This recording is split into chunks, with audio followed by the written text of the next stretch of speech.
Amin. Shalom Bapak Ibu Saudara. Bagaimana, sudah mulai haus lapar akan Tuhan? Amin. Saya rindu sekali ketika kita beribadah seperti ini, saudaraku. Firman Tuhan tidak hanya menjadi informasi, betul?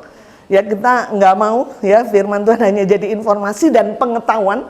Tapi selalu doa-doa saya dalam hidup saya rindu setiap firman yang dibagikan itu penuh kuasa, saudara. Amin. Ya, ada impartasi. Amin. Firman mengubah pola pikir kita. Sehingga apa? Sehingga betul-betul firman itu kita alami, saudara. Kita nikmati. Amin. Bukan hanya sekedar tahu, tapi memang betul-betul firman itu saya nikmati, ya dan amin. Bukan karena kata orang, tapi saya sendiri menikmati. Amin. Tadi kita dengar ada banyak teman-teman kita menikmati bagaimana firman Tuhan. Amin. Maka itu tidak ada yang lain, setiap orang percaya hanya hidup oleh karena firman. Betul? Firman harus menjadi acuan, jadi pegangan atas hidup kita, saudara. Karena orang benar hidup oleh karena iman, saudara. Ya, saya berdoa senantiasa supaya sama seperti Paulus berdoa, saya rindu sekali supaya hari demi hari saudara boleh merasakan betapa dalam, betapa lebar, betapa tinggi, betapa luas kasih Bapa. Amin. Sehingga ketika saudara mengalami hal yang tidak pernah kepikir, bahkan titik nadir saudara di lembah kekelaman, saudara merasakan kasih-Nya. Amin. Karena di Mazmur dikatakan, Tuhan gembalaku, tak kekurangan aku. Engkau membawaku padang rumput yang hijau ke air tenang. Saudaraku, Tuhan gak hanya bawa ke padang rumput, ke air tenang saja, tapi di ayat setelahnya dia katakan, sekalipun engkau berjalan di lembah kekelaman. Betul? Artinya bahwa Tuhan kadang-kadang izinkan lembah kekelaman. Betul gak, saudara? Tapi percayalah, kasih Tuhan tidak akan pernah terpisah atas hidupmu. Amin. Gadanya dan tongkatnya selalu, bukan hanya Senin Kemis, selalu menyertai saudara dan saya. Maka itu saya rindu sekali berdoa supaya kalau saudara saat ini mengalami banyak hal yang kok saya begini, tapi saya rindu Tuhan wahyukan bahwa mereka mengerti dengan jelas betapa dalam, betapa lebar, betapa tinggi, betapa luasnya kasih Tuhan atas hidup kita. Amin. Semua orang bisa tinggalkan kita, saudara, tapi ada pribadi yang gak pernah tinggalin kita. Amin. Yaitu Bapa kita. Amin. Baik saudaraku, ini minggu terakhir ya, 1 bulan ini kita belajar tentang kasih Bapa. Ya. Aduh, saya kalau lihat kasih Bapa, terus renungin kasih Bapa, nggak habis-habis saudaraku. Saya kagum dan hormat siapa kita gitu loh ya. Orang yang tadinya harus masuk neraka, betul nggak? Yang harusnya dibuang, yang harusnya jadi budak iblis, sampai Tuhan harus tebus kita dengan harga yang mahal, dengan darahnya sendiri, saudaraku.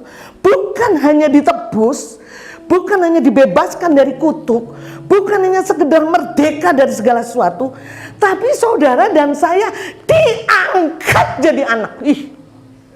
Saudaraku, status anak itu mengubah seluruh hidupmu, betul nggak, saudara? Ngerti nggak? Jadi jangan anggap biasa-biasa, saudara. Ya, seberapa minggu yang lalu saya khotbah, jangan anggap biasa-biasa status anak dalam hidupmu. Engkau tidak diangkat menjadi anak sultan, anak Raffi Ahmad, anak sultan orang paling kaya di Indonesia, saudara. Tapi engkau diangkat menjadi anak raja segala raja, pencipta langit dan bumi.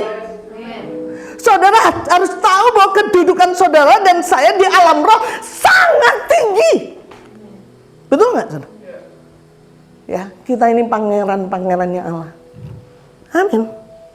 Kalau saudara ngerti jati dirimu itu, saudaraku, gak ada satupun pergumulan yang tidak engkau bisa selesaikan dengan Tuhan.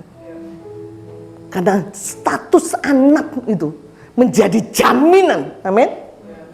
Karena kita anak, Tuhan berikan penyediaan yang komplit kepadamu. Betul nggak? Ya, kita sudah belajar kemarin ya. Bahkan apa yang kau belum butuhkan, Tuhan sudah sediakan. Ada porsi masing-masing di surga, betul? Maka itu nggak perlu ngiri, betul nggak? Kapan sih Tuhan bagian saya? Ya, Sri lagi, Pak Reno lagi. Nggak usah iri, betul nggak saudara? Karena kita ahli waris dan warisan itu sudah ditulis nama kita masing-masing. Amin. Tinggal kau akses itu. Amin. Status anak membuat kau dilindungi 100%, betul? Anak raja aja perlu bodyguard, saudara. Saya sangat yakin saudara dan saya ada malaikat yang lindungi kita. Saudara, maka itu saya terus ingin rindu Tuhan, doa ya, saya doa sama Tuhan, wahyukan supaya ketika kita dalam titik-titik nadir, saudara tidak menjadi orang yang mengasihani diri sendiri. Saudara ngeblame, nyalain banyak orang, bahkan terakhir nyalain Tuhan, saudara. Tapi saudara ngerti jati diri saudara, betul nggak? Gua anak raja segala raja, nggak mungkin setan menang dari hidup gua, betul nggak? Bapak saya sudah kalahkan KO 2000 tahun yang lalu. Jadi apapun peristiwa kejadian yang terpuruk pun dalam hidup saya tidak akan pernah bisa menggagalkan rencana dan firman Tuhan. Amin. Beri tepuk tangan buat Allah kita. Baik, hari ini saudaraku kita akan belajar tentang kasih Bapa merancangkan kebaikan buat kita. Ya, jadi hari ini kita belajar tentang kasih Bapa merancangkan kebaikan bagi kita. Ya, kebaikan kita. Kasih Bapa merancangkan kebaikan kita. Baik, kita akan buka firman Tuhan. Ini firman yang cukup mungkin hafal di luar kepala, saudaraku, tapi saya rindu hari ini Tuhan wahyukan begitu dalam. Yeremia 29 ayat yang ke-11. 29 ayat yang ke-11. Kita akan baca sama-sama. Baik, kita sama-sama baca. 1, 2, 3. Sebab aku ini mengetahui rancangan-rancangan apa yang ada padaku mengenai kamu. Demikianlah firman Tuhan, yaitu rancangan damai sejahtera dan bukan rancangan kecelakaan, untuk memberikan kepadamu hari depan yang penuh harapan. Saudaraku, ini adalah fakta rohani. Tuhan bilang kita nggak boleh hidup dengan fakta dunia, ya. Tapi saya mau jelaskan hari ini, ya, ayat ini Tuhan yang saya mau bagikan ini semua itu adalah fakta rohani. Amin. Jadi kalau fakta rohani itu harus kita adopsi, kita ambil menjadi dasar keyakinan kita. Amin. Amin. Kau nggak boleh hidup dengan fakta dunia, betul nggak? Amin. Karena kau harus hidup oleh karena firman. Tapi yang saya bagikan sepanjang ini itu adalah fakta rohani. Jadi kalau fakta rohani pasti terjadi, betul nggak? Nah, makanya fakta rohani ini, saudara, kok sambil dengar firman, sambil kok adopsi. Amin.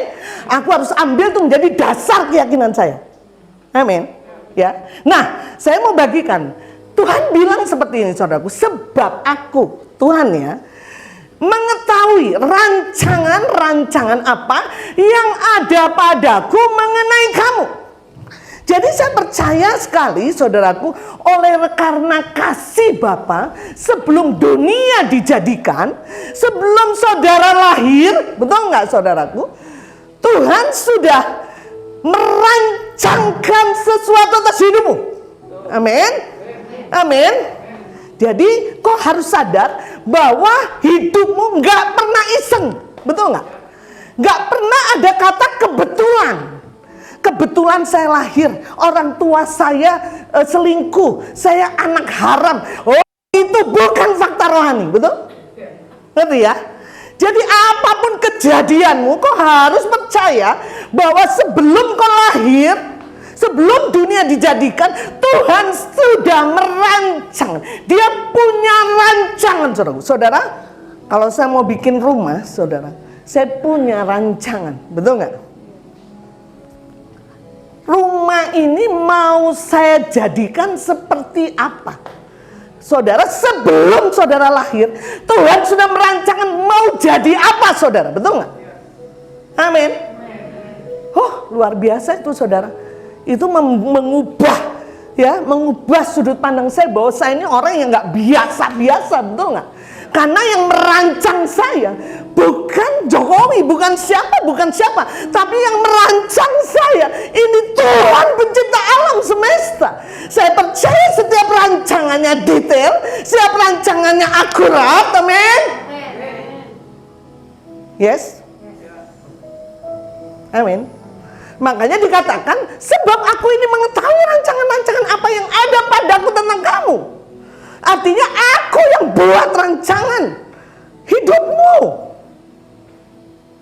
Nah, apa itu rancangannya, saudara? Dikatakan, yaitu rancangan damai sejahtera dan bukan rancangan kecelakaan, untuk memberikan kepadamu hari depan yang penuh harapan. Jadi saudaraku, rancangan Tuhan itu kalau digambarkan kata firman itu isinya hanya rancangan damai sejahtera.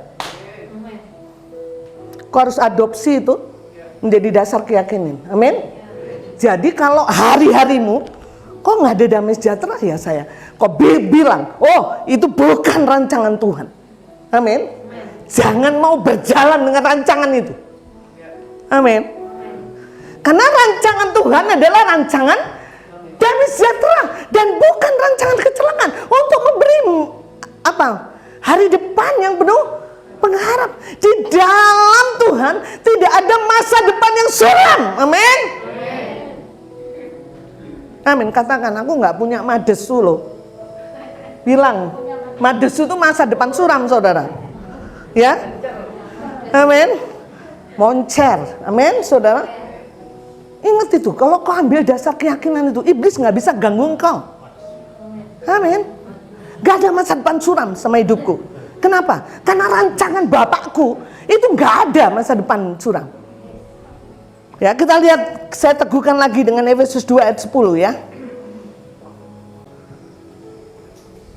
Baik, yuk kita baca sama. 1, 2, 3. Karena kita ini diciptakan untuk melakukan yang dipersiapkan Allah sebelumnya. Ia mau supaya kita hidup. Ini perjanjian baru sama dengan Yeremia 29 ayat 11 ya. Dikatakan karena kita ini buatannya Dia, buatan Allah, diciptakan dalam Kristus Yesus karena lahir baru lewat Yesus. Kalau sebelum lahir baru rancangan iblis yang berlaku, betul? Ya. Karena rancangan Tuhan seolah-olah seperti dibatalkan. Tapi setelah Yesus kembali, rancangan Tuhan terjadi. Amin. Ya. Yaitu apa? Rancangan yang baik untuk melakukan pekerjaan yang baik. Jadi saya percaya bahwa rancangan yang Tuhan rancang dalam hidup kita itu selalu kebaikan. Amin. Oh, saya teguhkan lagi satu ayat lagi. Amin. Satu ayat lagi, Mazmur 139 ayat 16.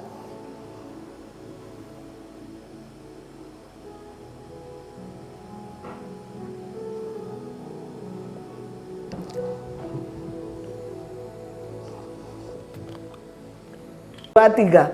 Matamu melihat selagi aku bakal anak, dan dalam kitabmu semuanya tertulis hari-hari yang akan dibentuk sebelum ada satupun dari. Saya sangat yakin kalau saya gambarkan secara sederhana, pada waktu sebelum dunia dijadikan, Dia bikin buku, di depannya namanya Poppy, misal saudara. Dan itu isinya adalah rancangan. Amin. Inilah kitab kehidupan. Amin. Dan kalau dibuka halaman pertama, itu Tuhan menulis hari-hari yang dibentuk. Amin. Saya percaya saudaraku, kalau Tuhan izinkan saya membukanya, karena kita nggak tahu saudaraku ya. Saya percaya hari pertama itu selalu kebaikan. Amin. Hari kedua kebaikan. Amin. Saya percaya kalau kau buka kitab itu, saudara, kenapa? Karena Tuhan yang baik, yang menulis, yang ada di pikiran Tuhan hanya yang baik, yang terbaik. Gak ada itu di tulisannya tanggal segini Onat akan sakit, nikmatilah anakku kesakitan. Nggak ada. Betul nggak saudara? Bulan ini, tahun ini engkau akan mengalami kegagalan, kau akan stres. Anakku nikmatilah stres. Nggak ada saudara. Betul nggak? Saudara, itu ambil jadi dasar keyakinanmu. Amin. Sehingga kau hari bangun pagi, kau bilang, Tuhan, hari ini hari istimewa buatku. Amin. Hari ini hari istimewa. Kenapa? Karena kau tulis hari-hari yang kau bentuk buat hidupku. Dan kau selalu baik dan terbaik. Aku akan mengalami hal-hal yang istimewa hari ini. Amin. Kalau kau yakin itu, dan kau ngerti dengan jelas itu, gak ada celah buat iblis. Amin. Untuk masuk dalam hidupmu dan menaruhkan kegagalan, menaruhkan ini, karena kau hidup oleh iman. Amin. Jadi saya yakin saudaraku, hari-hari yang dibentuk oleh Tuhan, tidak ada hari-hari kecelakaan, tidak ada hari-hari keterpurukan, semuanya baik. Amin. Itulah kitabmu. Amin. Itulah kitabmu. Amin, saudara. Merancangkan. Saudara, saya kagum, saudaraku, dahsyat dengan Tuhan. Ya. Kenapa, saudaraku? Karena kasihnya, dia merancangkan sesuatu yang baik. Bahkan detail, saudaraku. Hari-hari yang tertulis di dalam kitabmu, semuanya tertulis. Hari-hari yang dibentuk. Dia tahu kapan saya lahir, dia tahu kapan saya mati, dia tahu saya harus mengalami kebaikan. Amin. Maka itu saudaraku, itu yang mengubah cara berpikirmu, mengubah jati dirimu. Kau bukan sembarang orang, betul nggak saudara? Mungkin di dunia ini kau tidak berarti, nggak dipandang orang, kau bukan orang kaya, kau bukan orang terpandang, kau bukan terhormat, kau bukan terkenal. Tapi percaya di alam roh, itu yang lebih menentukan dari apa yang kau lihat. Kedudukanmu sangat tinggi. Amin. Bahkan kau ditetapkan oleh Tuhan. Rencananya yang tertulis dalam hidupmu hanya kebaikan. Dan percayalah saudaraku, rancangan itu tidak akan pernah gagal. Kita lihat Ayub ya. Ayub 42 ayat yang kedua. Amin. Ketika kau baca ini, kau ambil itu menjadi dasar keyakinan. 1, 2, 3. Aku tahu bahwa engkau sanggup dan amin, saudara. Kau harus punya nih di pola fikirmu. Kau sekarang mungkin menghadapi sesuatu yang seolah-olah rencana Tuhan gagal. Betul nggak, saudara? Nanti saya akan sampaikan itu. Tapi yang sekarang kau harus pakai ini menjadi dasar keyakinan, pola berpikir kita. Bahwa apapun yang aku alami, Tuhan sanggup. Amin. Tuhan sanggup, saudara. Amin. Melakukan segala, dia sanggup rekayasa, kondisikan apapun. Supaya rancangannya nggak pernah gagal atas hidup. Jadi saudaraku, kau harus ngomong, apa yang Tuhan rancangkan, hari-hari yang ditulis, dibentuk di kitabku oleh Tuhan, kitab kehidupanku, tidak pernah gagal. Kalau iblis mulai suruh kau lihat fakta, dan itu sepertinya jauh sekali, kau jangan adopsi fakta dunia, betul? Adopsi fakta roh. Itu bagian kita. Amin. Mungkin keluargamu, mungkin ekonomimu, mungkin apamu, saudara. Kalau kau dapatin kau masih di sini, saudara, awal-awal ini, pertama ini ambil dasar keyakinan. Oh, kau sanggup Tuhan mengubah segala sesuatu, posisiku di sini. Dan tidak ada rencanamu yang gagal. Amin. Nah, saudara, itu harus menjadi dasar keyakinan kita. Amin. Karena saudaraku, seringkali rancangan Tuhan ini gak pernah bisa kepikir sama kita yang terbatas. Betul? Betul gak, saudara? Sama seperti puzzle. Ngerti? Ketika pasal itu belum disusun satu persatu menjadi satu gambar yang utuh, kita nggak ngerti apaan sih ini, betul nggak? Kok nggak ada gunanya? Apa potongan-potongan kecil, yang satu meliuk ke sini, yang satu sesuatu yang nggak indah bentuknya, betul nggak, saudara? Tapi begitu dipasang, tahu pasal ya? Begitu dipasang dan semua utuh, saudara bisa nangis. Oh, indah sekali, betul nggak, saudara? Kenapa seringkali kita nggak ngerti rancangan Tuhan? Karena pikiran kita terbatas, betul nggak? Yuk kita lihat firman-Nya ya. Kita lihat di Yesaya 55.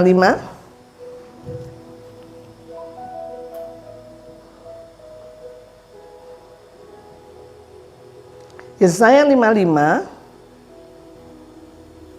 ayat 8 dan 9. Kita akan bacakan ya, kita banyak ayat hari ini.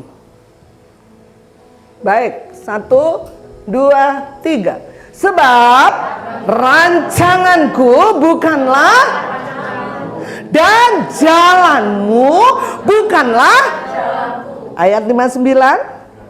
1 ayat 1, 2, 3. Seperti tingginya langit dari bumi, demikianlah tingginya jalanku dari jalanmu dan rancanganku dari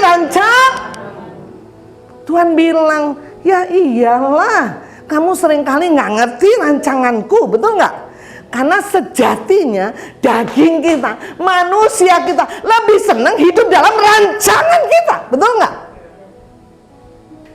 Ya, kalau ada rancangan pasti ada jalan, betul nggak, saudara? Jalan menuju rancangan itu, betul nggak? Ya. Kenapa sih firman ini ditulis? Karena seringkali manusia nggak pernah ngerti rancangan Tuhan, sehingga dia berjalan dengan rancangannya sendiri. Dia berjalan dengan jalannya sendiri, sampai Tuhan bilang, hei anakku, kau jangan jalan dengan rancanganmu, kau jangan jalan dengan jalanmu, karena memang beda banget. Amin. Seperti apa? Seperti tingginya langit dan bumi. Rancanganku dan rancanganmu, jalanmu dan jalanku. Kenapa seringkali anak-anak Tuhan pada waktu dia mengalami perkara-perkara yang buruk di hadapan Tuhan, dalam hidupnya sehari-hari, saudaraku, dia seringkali ngeblend. Oh Tuhan, bullshit dengan rancanganmu. Buktinya saya begini, buktinya saya gini, buktinya saya gini. Kenapa, saudara? Karena dia nggak ngerti rancangan Tuhan, betul? Ngerti ya? Ngerti yang saya ngomong ya? Karena di depan matanya itu rancangannya, dia pikir dia gagal karena rancangannya tidak tercapai, betul?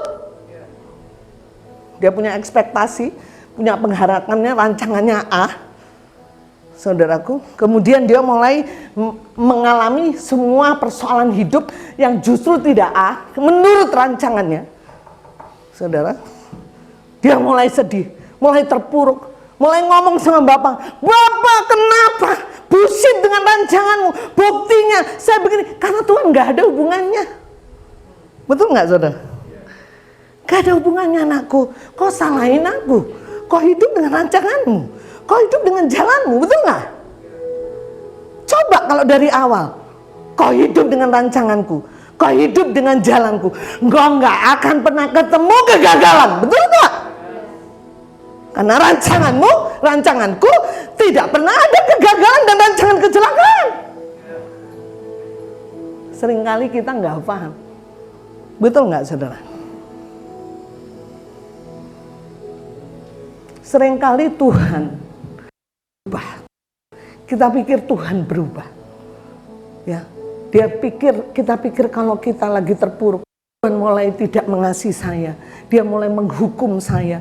Karena ini dia menghukum saya. Oleh karena dosa saya dia menghukum saya. Sehingga saya dibuat rancangan kecelakaan. Karena saya kecelakaan, karena dia hukum saya. Seringkali kita begitu, saudara, betul nggak? Oh, gara-gara saya begini. Saudaraku, Tuhan bilang, aku tidak pernah berubah. Lihat ya. Kita lihat ya di Ibrani 13 ayat 8. Hari ini kita banyak lihat firman-nya, nggak apa-apa. 2, 3. Yesus Kristus baik maupun hari ini. Seringkali dalam pikiran kita, saudara, kalau kita mengalami hal-hal yang buruk, itu karena Tuhan berubah, betul nggak? Tuhan lihat dosa saya, Tuhan lihat kesalahan saya, jadi dia berubah. Dia nggak sayang sama saya, dia hukum saya. Dia buat saya begini, dia buat, sorry to say, itu bukan karena Tuhan, itu konsekuensi ketidakakuratanmu, betul? Ngerti ya? Bukan karena Tuhan hukum kau, tapi karena engkau berjalan dalam rancangan dan jalanmu, dan kau tidak akurat, dan kau harus menuai semua konsekuensinya, betul nggak? Tapi percaya bahwa Tuhan tidak pernah berubah. Amin. Bukan karena engkau melakukan dosa, bukan karena engkau melakukan kesalahan, kemudian firman-Nya, rancangan yang sejak semula itu gagal, enggak. Dia tidak terpengaruh dengan itu. Itulah kasih Bapa, saudara. Kasih yang gak pernah bersyarat. Amin. Apapun modelmu, apapun yang kau lakukan atasnya, dia tetap konsisten. Aku terus akan menggenapi semua rancanganku. Amin. Karena kasihnya kepada kita. Amin. Karena dia tidak pernah berubah oleh apapun, saudara, betul nggak? Amin. Gak pernah berubah, karena dia sudah keburu cinta mati sama engkau. Amin. Keburu dia kasih harga yang mahal buat menebus engkau. Jadi nggak pernah kepikir dalam hidupnya kalau kau selingkuh, betul nggak? Kalau kau ngapain atas hidupnya, terus dia tinggalin engkau, nggak pernah kepikir dalam hidupnya. Gak pernah berubah, betul nggak? Hari ini, kemarin, dan selama-lamanya. Yesus tetap sama. Amin. Jadi jangan kau mau diintimidasi oleh si jahat. Amin. Bangkit. Amin. Jadi saudara, apapun keadaanmu, percaya rancangan Tuhan, hari-hari yang dibentuk oleh Tuhan, itu harus berlaku atas hidupmu dan saya. Nah, bagaimana caranya, Mbak, supaya saya selalu hidup di dalam rancangan Tuhan? Otak saya ini ngerti gitu loh, walaupun tingginya langit dan bumi, betul nggak ya? Rancangan kita dengan rancangan Tuhan ya, jalan kita. Tapi saya rindu, kita kan rindu kan, sia-sia saudara, habis waktu, betul nggak? Kalau saya jalan dengan rancangan saya gitu ya, dengan jalan saya, kalau rancangan saya, jalan saya kan pasti kekacauan, betul nggak? Nggak ada kehidupan di sana. Betul nggak saudara? Daripada capek-capek, gagal maning gitu ya. Lebih baik dari awal, Tuhan, pola pikirku semuanya kau ubah supaya aku memiliki sudut pandang engkau. Ngerti nggak saudara? Saya ngerti pola pikirmu, sehingga saya ngerti rancanganmu, sehingga kalau saya jalan sesuai dengan rancangan. Saudara, itulah yang kita rindukan, betul? Capek saudara, betul? Saudara pernah yang muter-muter nggak ada jalan itu apa namanya? Bilubin apa? Labirin. Bener? Saya pernah di Malang ya. Labirin. Pusing kita. Di mana sebenarnya ya? Itulah orang kalau cari bikin jalan sama rancangannya sendiri.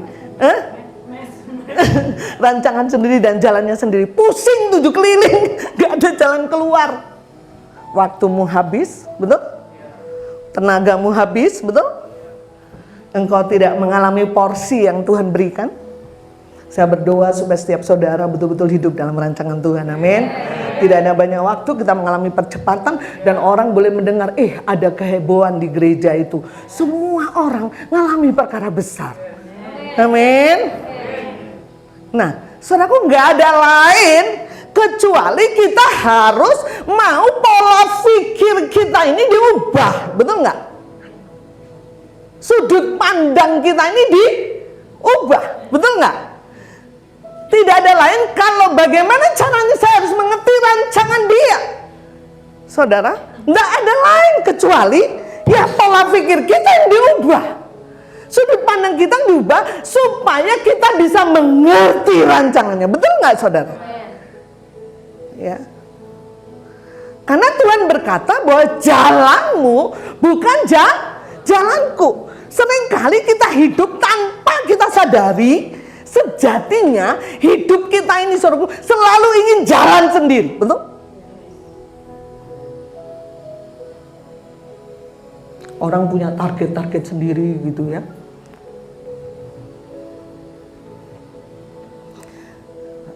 Saya mau bagiin sesuatu ya. Dulu ada teman saya, dia belum hamil-hamil sampai 7 tahun. Hamba Tuhan, saudara. Ini gambaran saja bahwa orang kadang-kadang hidup dengan targetnya, betul nggak? Apalagi kalau itu sudah dipengaruhi oleh kata dunia. Jadi boro-boro ngerti rancangan Tuhan, gitu ya. Ini saya mau kasih contoh yang ekstrim, saudara. Hamba Tuhan juga sama-sama senior pelayanan dengan saya. Dia pelayanan misi ke Kalimantan kemana. Karena dia kawin dengan orang Makassar, dia orang Batak, saudaraku. Betapa pentingnya seorang anak dan laki-laki, betul nggak Tom? Sudah 7 tahun nggak punya anak. Mulai keluarga yang cowok mulai ngomong cerain aja. Kata dunia ngomong dan segala macam. Dia mulai punya targetin pada tahun yang ke-7, saudara. Tahun yang pertama dia punya iman. Tahun yang kedua oke lah nanti 3 tahun.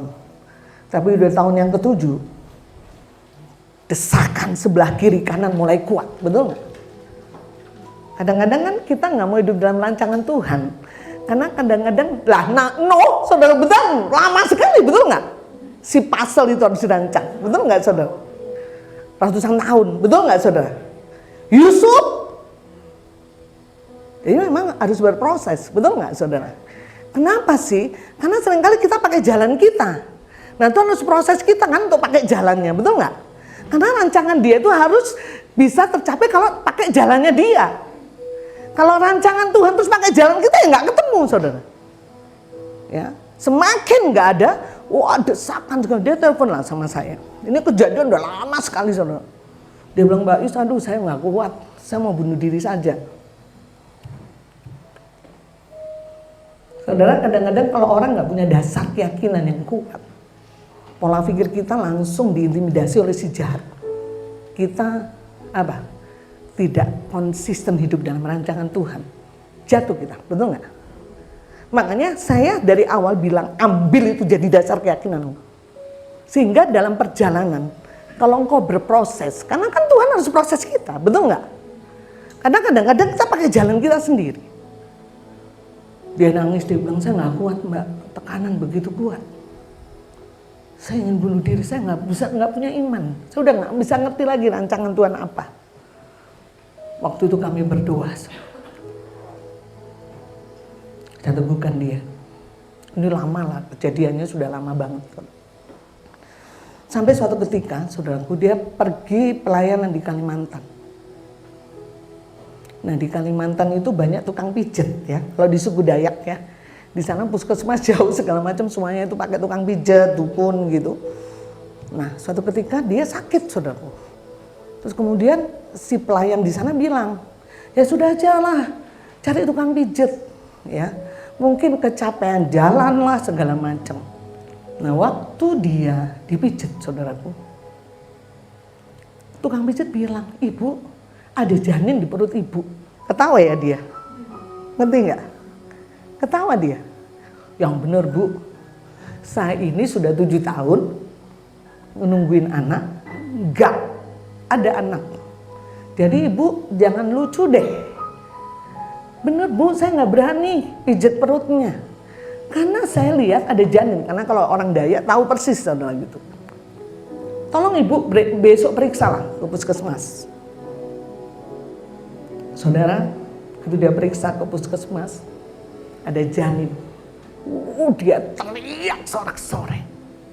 Saudara, apapun yang dibuat iblis untuk menghentikan engkau, Tuhan akan sanggup melakukan segala sesuatu. Amin. Ya. Sejak itu saudara, ingat anaknya sekarang berapa? 5. Setiap tahun dia punya anak, saudara. Kemarin dia telepon sama saya, Mbak Yus, ini sudah kerja di pajak, di Dijen Pajak. Ini, waduh, saya bilang gitu, kok kayak enggak kakak adik ya? Kok sama semua? Iya lah, 1 tahun sekali lahir.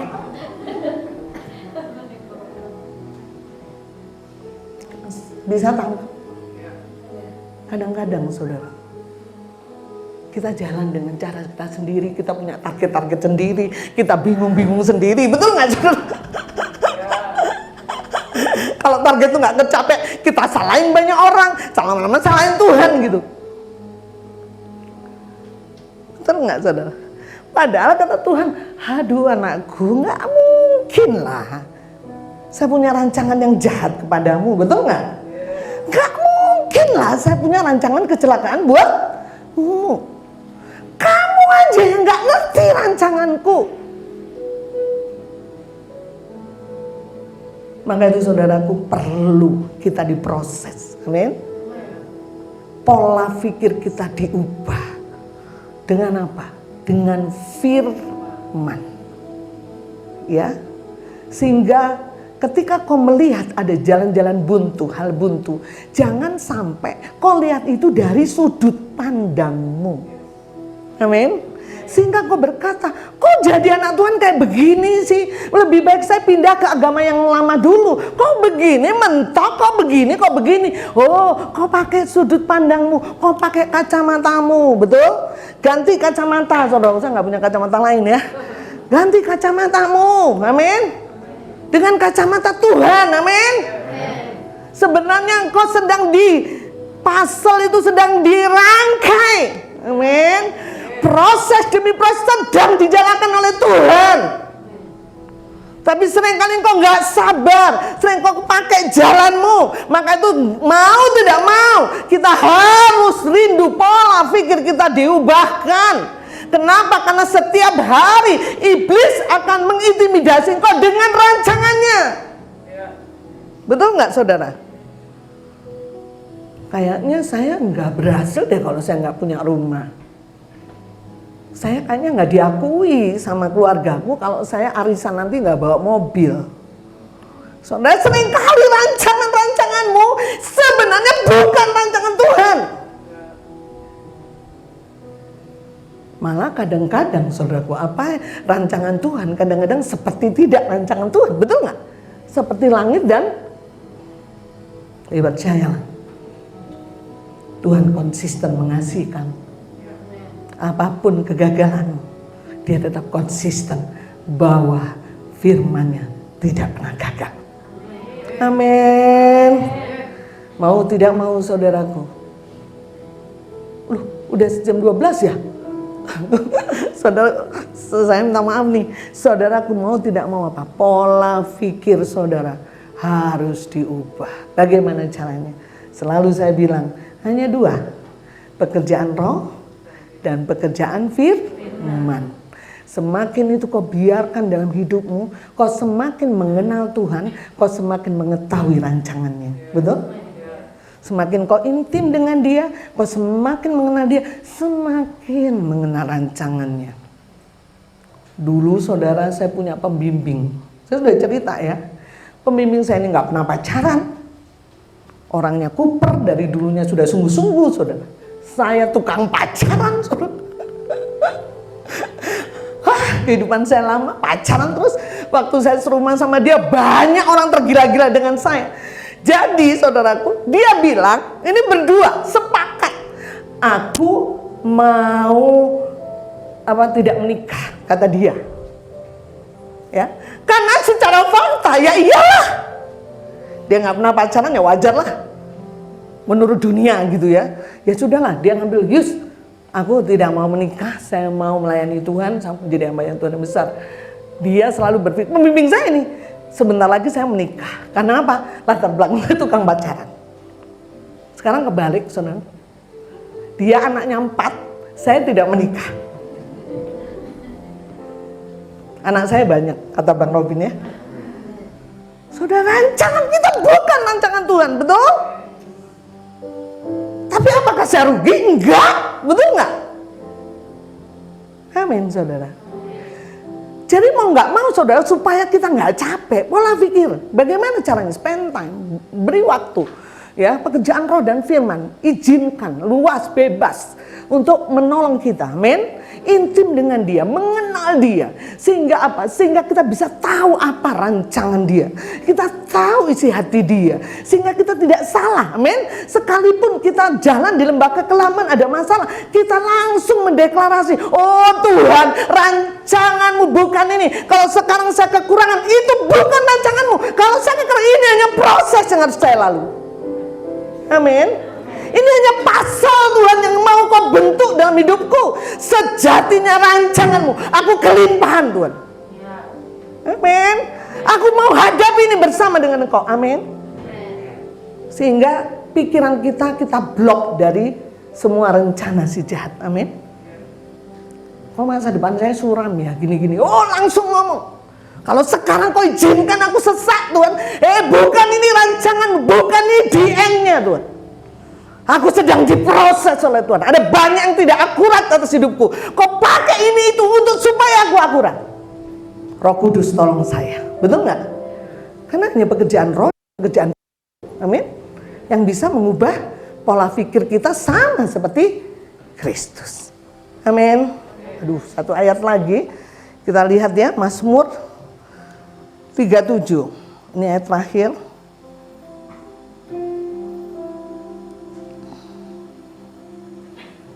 Baca ayat 23 sampai dengan 26. 1, 2, 3. Tuhan menetapkan langkah orang yang berkenan kepadanya. 24. Apabila ia jatuh, sebab Tuhan, ayat 25, dahulu aku muda, sekarang telah menjadi tua, tetapi tidak pernah kulihat orang benar ditinggalkan atau anak cucunya meminta-minta roti. Oke, itu nggak usah. Tapi kembali lagi ayat 23, dikatakan bahwa Tuhan menetapkan. Saudara tahu menetapkan? Siapa yang menetapkan? Tuhan, ya. Tuhan menetapkan langkah-langkah. Saudara, saya percaya kalau hidup saya berkenan kepadanya, saya nggak pernah tersesat dan memakai jalan saya sendiri. Betul? Ngerti nggak, saudara? Karena Tuhan bilang, Tuhan yang menetapkan langkah-langkah orang yang hidupnya berkenan kepadanya. Bukan hanya benar, betul nggak? Kita memang sudah dibenarkan, tapi berkenan, beda ya. Artinya bahwa saya menyenangkan hati Tuhan, amin. Selaras dengan firman. Jadi bagian kita, Tuhan, aku nggak akan pernah jalan dengan jalanku sendiri. Aku pastikan Tuhan, bagianku, aku harus menjadi orang yang berkenan kepadamu. Karena ketika aku berkenan kepadamu, kau menetapkan langkahku. Amin.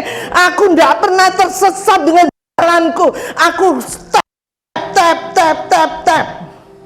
Aku pasti sampai rancangan. Ayat 24. Bukan berarti aku nggak pernah tergeletak, betul nggak? Apabila ia jatuh, ia siapa? Orang yang berkenan bisa jatuh, bisa, betul? Betul ya? Tapi Tuhan katakan, engkau nggak sampai tergeletak anakku. Sebab Tuhan menopang tangannya. Amin.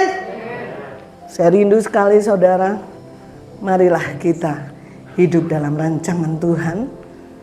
Hidup menjadi orang yang berkenan kepadanya.